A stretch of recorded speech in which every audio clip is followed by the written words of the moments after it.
Bom, gente, bom dia, boa tarde, boa noite.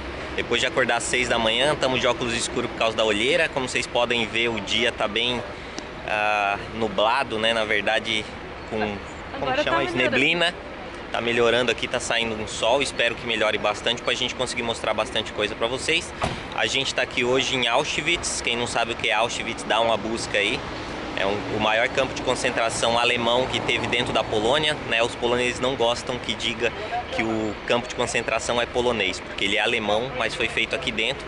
Como todo mundo já sabe, um dos lugares onde mais morreu ou mais mataram judeus e outras pessoas de outros países também. Da maneira mais injusta e horrível possível. Horrível possível, né?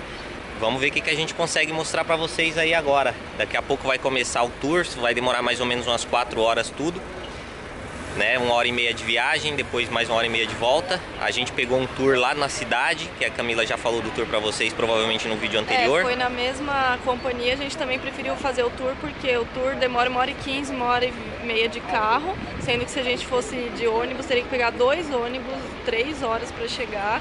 E também são 2 lugares, né? Eu não entendi direito se um é o campo de concentração, o outro é o museu, mas parece que de um para outro é mais de 20 minutos andando, então esse pacote ele já, também a van já leva de um para o outro, então a gente achou mais fácil, né, dessa maneira. A gente pagou 139, eu acho, cada um, slot. Que vai dar mais ou menos umas 32 libras para cada um.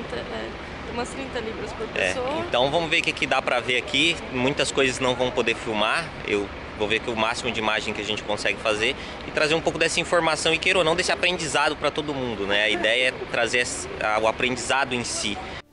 Logo no início a gente já vê aquela frase famosa, né? O trabalho liberta, que era uma das formas de enganar o povo que estava indo para lá. Muitas vezes os próprios judeus e outras pessoas que estavam sendo presas acreditavam que indo para os campos de concentração elas seriam salvas e até pagavam para ir para o campo de concentração com as suas poucas economias, logicamente sempre acreditando em propagandas que eles viam ao redor da cidade, em jornais, etc., onde o partido nazista se dizia ser contrário a conservadores, liberais e até comunistas, os quais bancaram eles no início do processo de criação.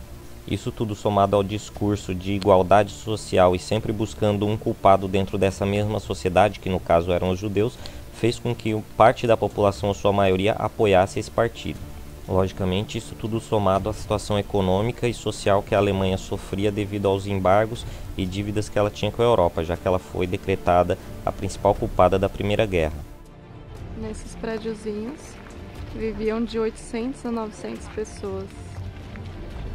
O esquema de organização turística é muito bom, você recebe seus fones de ouvido e aí você vai ouvindo a sua guia, logicamente você tem que ficar próximo dela a uma certa distância e você consegue captar toda a informação e fazer imagens e até ver coisas diferentes ou de outro ângulo quando ela está falando. Aqui a gente vê alguns mapas com a principal localização dos principais campos de concentração na Europa, e eram muitos.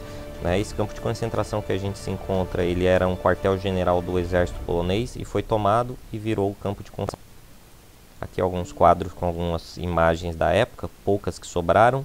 Vários documentos e registros da época ainda se encontram por aqui, eles ficam à mostra, vários, lógico, outros estão em outros museus.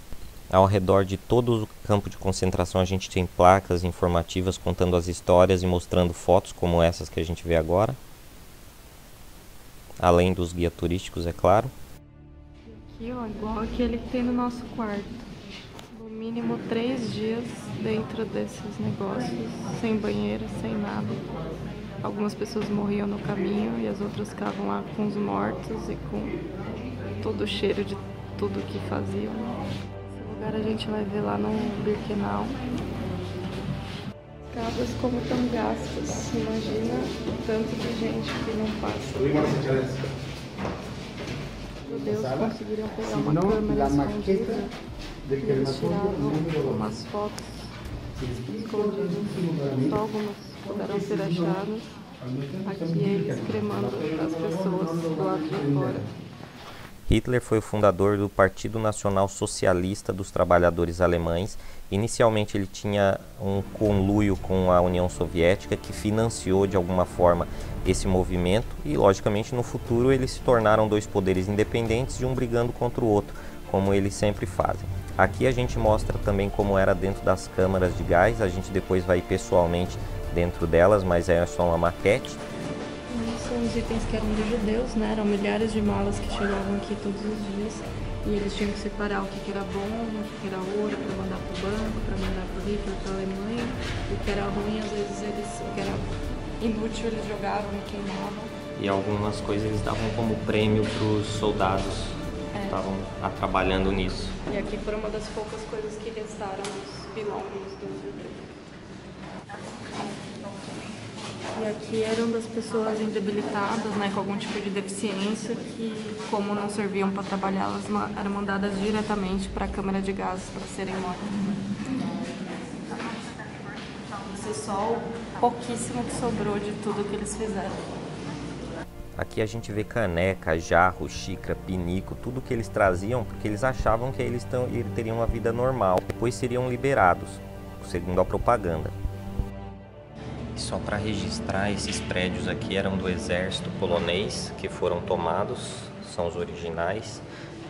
Os que foram construídos pelos próprios judeus e prisioneiros para morrer e para trabalhar dentro, eles estão em outro campus que a gente vai daqui a pouco. Isso tem em todas as salas, então tudo indica que era o aquecedor, né, dos quartos.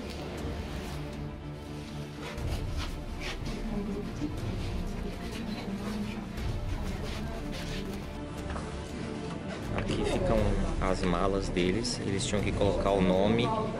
Eles colocavam o nome porque a pessoa acreditava que quando eles pegariam de volta todos os seus pertences. Tudo era feito para que eles acreditassem que eles sairiam daí em algum momento, então por isso colocar os nomes das malas para eles poderem identificar e pegar depois.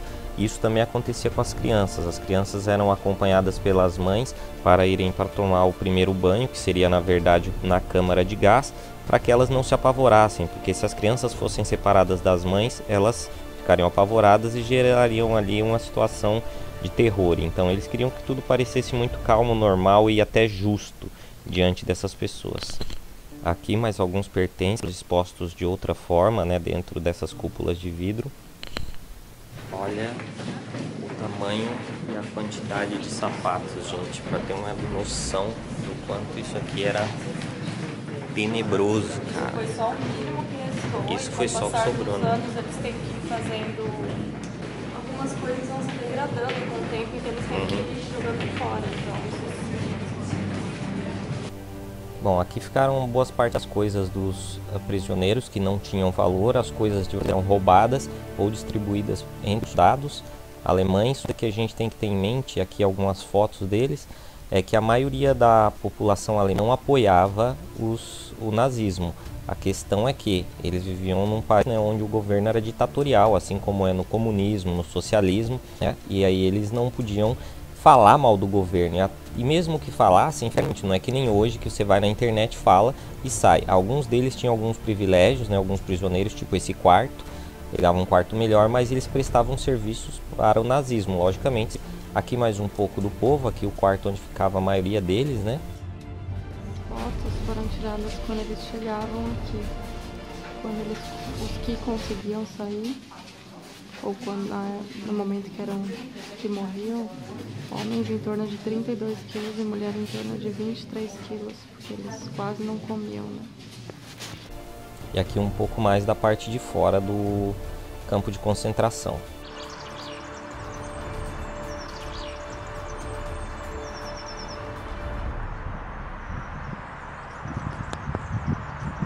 Mesa de reunião, uma sala, né? Como eu já disse, muitos deles acabavam fazendo parte, sendo usados por ter algum conhecimento, conseguir falar alemão. Eles eram usados pelos nazistas justamente para prestar serviços e com isso eles tinham uma qualidade de vida um pouco melhor, né? E um tempo de vida um pouco maior também. Aqui algumas roupas deles estendidas ali no banheiro e aqui mais um pouco da parte externa e o caminho para onde eles iam ser executados. Aqui era o muro de execução, uma das formas de que eles eram executados, mas esse não era original porque a madeira se deteriorou. Aqui era tido como hospital, mas na verdade era um waiting room porque ninguém ia ser tratado, eles iam ser executados no final. Aqui foram algumas mulheres que sobreviveram, saindo daqui com 23 quilos. Eles tentaram levá-las para o hospital, mas tiveram que fazer aqui mesmo porque algumas nem conseguiam tirar daqui. E eles ficaram morando nesse building, os sobreviventes, para poder juntar documentos e fazer esse museu que é aqui hoje em dia. Aqui é a foto da orquestra que tocava aqui. Então quem trabalhava de música, quem trabalhava na cozinha, tinha a chance de viver mais.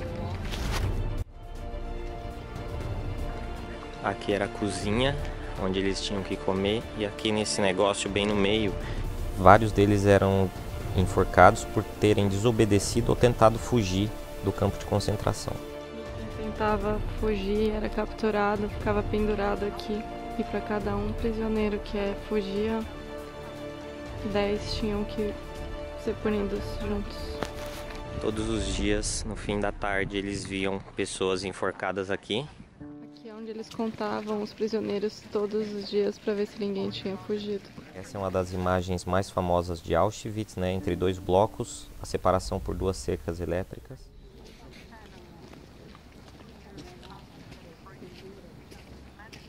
Essa casa aqui atrás era uma família que morava aqui e depois da guerra conseguiu tomar a casa de novo. Aqui o comandante que era responsável pelo crematório foi enforcado. Depois que acabou a guerra, ele se passou por uma pessoa inglesa que estava aqui como prisioneiro e depois descobriram que era ele e enforcaram ele aqui. Encontraram ele, acho que fora já da Polônia, enviaram ele para cá para ele ser enforcado do lado do crematório. Ali está a forca onde ele foi enforcado e aqui embaixo dessa terra era a câmara de gás. Pode ver ali em cima, tem uma chaminé. Durante todo o percurso tem esses totens com informações sobre cada local. 600 pessoas aqui dentro. Aqui eles não falavam que iam dar banho, eles falavam que iam ser desinfectados. Então eles tiraram a roupa lá na entrada mesmo. Aqui era a câmara de gás. Em algumas tinham um banho fake, né? Onde eles fingiam que ia tomar um banho e matavam as pessoas depois, mas aqui não tinha isso. Ia direto para a câmara de gás. Que era isso aqui.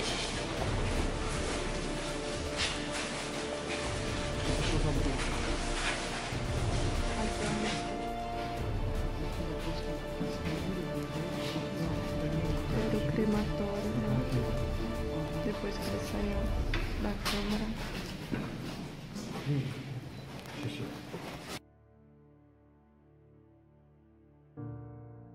Bom, gente, essa foi a primeira parte. É bastante coisa, bastante tenso. Vou tentar fazer um vídeo pro canal e depois um vídeo maior para colocar em algum lugar.